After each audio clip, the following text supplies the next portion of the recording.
ప్రధాని నరేంద్ర మోడీ నేతృత్వంలో భారతదేశం వేగంగా అభివృద్ధి చెందుతుందని మహంకాళి జిల్లా బీజేపీ అధ్యక్షుడు భరత్ గౌడ్ స్పష్టం చేశారు.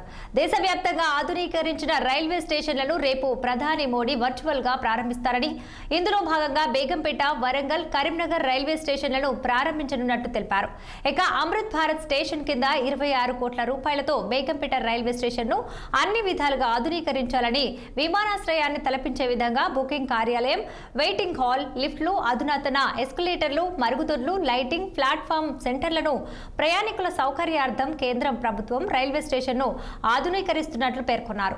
ఇక దేశ ఆర్థిక వ్యవస్థను బలోపేతం చేయడంతో పాటు అనేక అభివృద్ధి కార్యక్రమాలు చేస్తూ మోడీ వికసిత్ భారత్ లక్ష్యానికి చేరువయ్యారని భరత్ గౌడ్ పేర్కొన్నారు.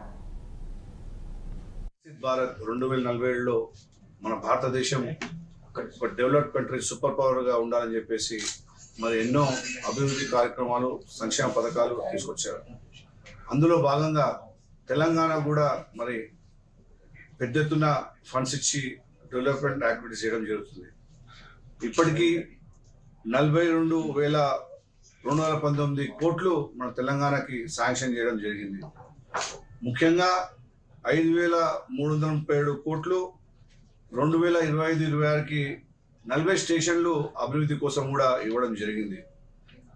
అలాగే 2023-24 1000 స్టేషన్లు మొత్తం దేశంలో మరి అమృత్ రైల్వే అనే పేరుతో మరి అన్ని కూడా ఒక మోస్ట్ డెవలప్డ్ రైల్వే స్టేషన్గా ఉండాలని చెప్పేసి ప్రపంచంలో ఉన్న ఏ దేశంలో ఉన్న కంట్రీస్ సంబంధించిన మన రైల్వే స్టేషన్లు కానివ్వండి అన్నీ కూడా మరి ఫుల్లీ డెవలప్ ఉండాలని చెప్పేసి వారు కోరుకొని మరి 1000కి ఆ రోజు వారు ఇనాగ్రేషన్ చేశారు.